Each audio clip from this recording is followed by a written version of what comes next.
क्राइमपेक्षा देखील cyber crime महत्त्वपूर्ण आहे की ये और यहाँ पे हालांकि साइबर क्राइम का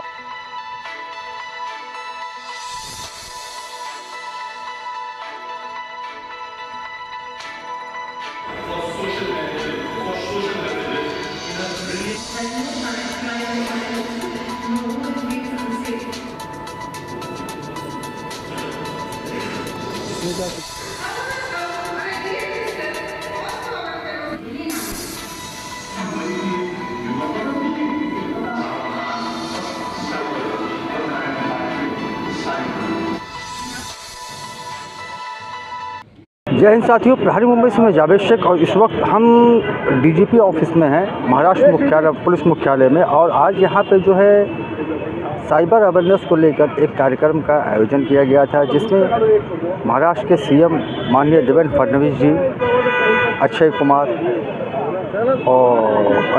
जी, श्री इकबाल सिंह चहल जी, श्रीमती रानी मुखर्जी, फारूक काजी, प्रोफेसर मंजेश हनवाल ये आदि उपस्थित थे यहाँ पर। और यहाँ पे हालांकि साइबर क्राइम काफ़ी बढ़ रहा है, उसकी रोकथाम के लिए माननीय मुख्यमंत्री जी ने कहा कि 7वीं से लेके 10वीं तक के बच्चों को जो है कि एक पीरियड रखा जाए। यही बात जो है अक्षय कुमार जी ने भी कही कि साइबर क्राइम जो है आज स्ट्रीट क्राइम से भी आगे जा रहा है। आने वाले दिनों में इसकी रोकथाम करने के लिए, इससे बचने के लिए साइबर अवेयरनेस बहुत ज़रूरी है। सहयोगी अवैध साबले के साथ मैं जावेद शेख, प्रहरी मुंबई से। आपल्याला माहिती आहे की अलीकडच्या काळामध्ये स्ट्रीट क्राईमपेक्षा देखील सायबर क्राईम हा वाढतो आहे। मोठ्या प्रमाणात लोकांचे फायनान्शियल फ्रॉड्स होत आहेत, पैसे जात आहेत, ऑनलाईन फ्रॉड्स होत आहेत, फिशिंग होत आहे, त्यासोबत सायबर बुलिंग होत आहे, सेक्स्टॉर्शन होत आहे, असे अनेक गुन्हे हे आता घडत आहेत। या गुन्ह्यांना त्या ठिकाणी आळा घालण्याकरता महाराष्ट्राने देशातलं सर्वात चांगलं सायबर क्राईम सेंटर उघडलेलं आहे। ते अतिशय चांगल्या प्रकारे फंक्शनल आहे, पण त्याहीपेक्षा अधिक महत्त्वाचं आहे की हे गुन्हे घडू नये याकरता अवेअरनेस तयार करणं। कारण एकदा गुन्हा घडल्यानंतर फायनान्शियल लॉसेस आणि मेंटल ट्रॉमा, हा मेंटल ट्रॉमा काही तुम्हाला रिव्हर्स करता येत नाही, म्हणून ते घडूच नये या दृष्टीनं मोठ्या प्रमाणात अवेअरनेस करणं हे गरजेचं आहे। आणि म्हणून केंद्र सरकारच्या वतीनं अशा प्रकारचा हा अवेअरनेस मंथ सुरू झालेला आहे, जो आपण आज महाराष्ट्रात सुरू केला आहे। मोठ्या प्रमाणात कम्युनिकेशन करून कशा प्रकारे तुम्हाला मूर्ख बनवलं जातं आहे, कशा प्रकारे एक्स्टॉर्शन केलं जातं आहे, कशा प्रकारे तुम्हाला मोठे आमिष दाखवून तुमच्याकडनं पैसा घेतला जातो आहे, डिजिटल अरेस्टच्या नावावर कसं मूर्ख बनवलं जातं आहे, असा सगळा अवेअरनेस आम्हाला तयार करायचा। आणि पुढच्या टप्प्यामध्ये विशेषतः आमचे जे विद्यार्थी आहेत, स्टुडंट्स आहेत, त्यांच्यामध्येही मोठा अवेअरनेस कॅम्पेन आम्हाला चालवायचा आहे। त्याची आज सुरुवात आम्ही केलेली आज महाराष्ट्र में हम लोगों ने साइबर अवेयरनेस मंथ की शुरुआत की है। केंद्र सरकार ने पूरे देश में इसकी शुरुआत की है। हम सब लोग जानते हैं कि आज स्ट्रीट क्राइम से भी ज़्यादा हमारे सामने साइबर क्राइम की चुनौती है। बड़े पैमाने पर फिशिंग हो रहा है, फाइनेंशियल फ्रॉड्स हो रहे हैं, डिजिटल अरेस्ट हो रहा है, सेक्सटॉर्शन हो रहा है, साइबर बुलिंग हो रही है।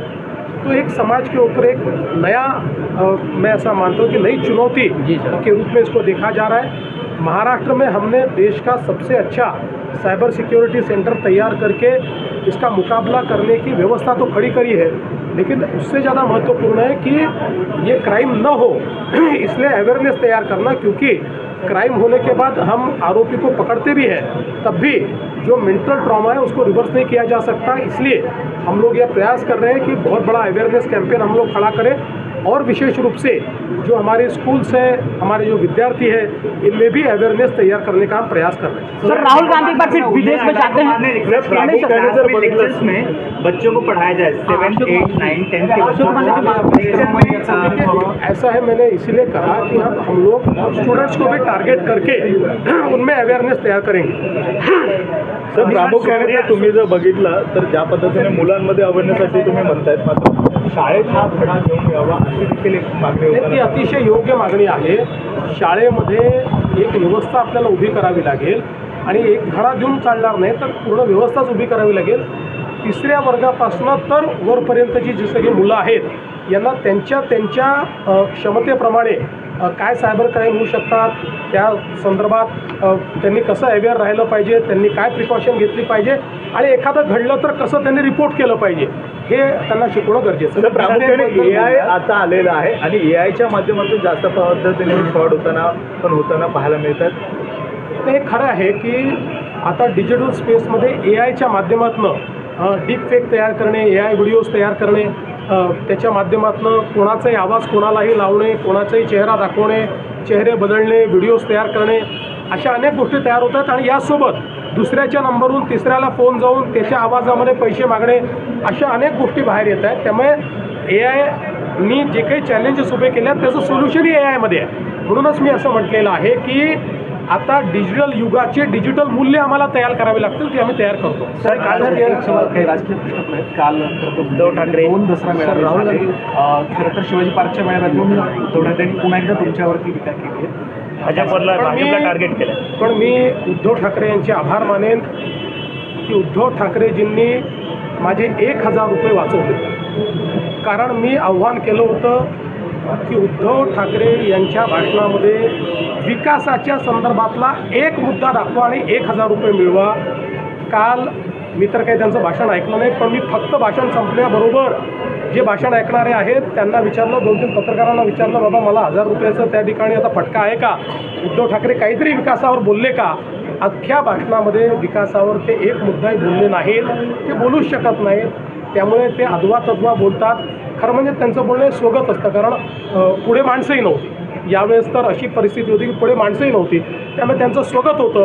पण तरी देखील त्यांचे आभार मानतो की त्यांनी नेहमीच्या पद्धतीने लोकांच्या संदर्भात, विकासाच्या संदर्भात, लोककल्याण कसं करणार, राज्याला पुढे कसं नेणार, BMCला पुढे कसं नेणार याबद्दल अवाक्षरही न काढता मी जे बोललो ते सत्य करून दाखवलं आणि माझे 1000 रुपये वाचवले त्याबद्दल आभार.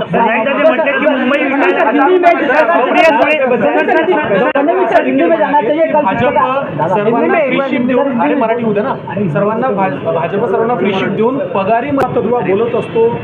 जे सूज्ञ लोक असतात त्यांनी त्याच्याकडे फार लक्ष द्यायचं नसतं, त्याची मानसिकता समजून घ्यायची असते आणि त्याला सोडून द्यायचं. सर, राज्यातल्या सध्याच्या स्थितीबाबत सुप्रिया सुळेंनी असं म्हटलं की कुठेतरी राजकारण बाजूला ठेवून सर्वपक्षीय बैठक जी आहे ती आता मुख्यमंत्र्यांनी लावणं गरजेचं आहे असं त्यांनी म्हटलं आहे. राजकारण त्यांनी जर बाजूला ठेवलं तर आम्ही बाजूलाच ठेवलेलं आहे. आमची अपेक्षा अशी आहे की आता जे त्यांनी राजकारण सुरू केलं आहे अतिवृष्टीनंतर, त्यांनी एकदा मागे वळून बघितलं पाहिजे की तेही सत्तेत होते, अनेक वर्ष सत्तेत होते, मध्ये पुन्हा 2.5 वर्ष सत्तेत होते.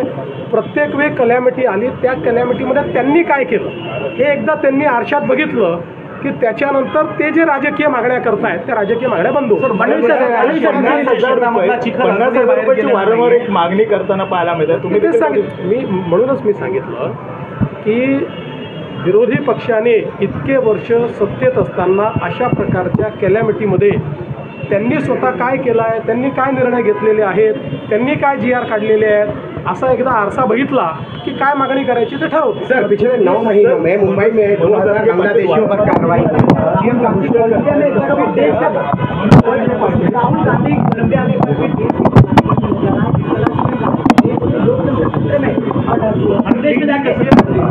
गांधी इनको भारत के संविधान की ताकत पर विश्वास ही नहीं है और इसका एक कारण है कि इस देश का, भारत का इतिहास वो जानते नहीं है.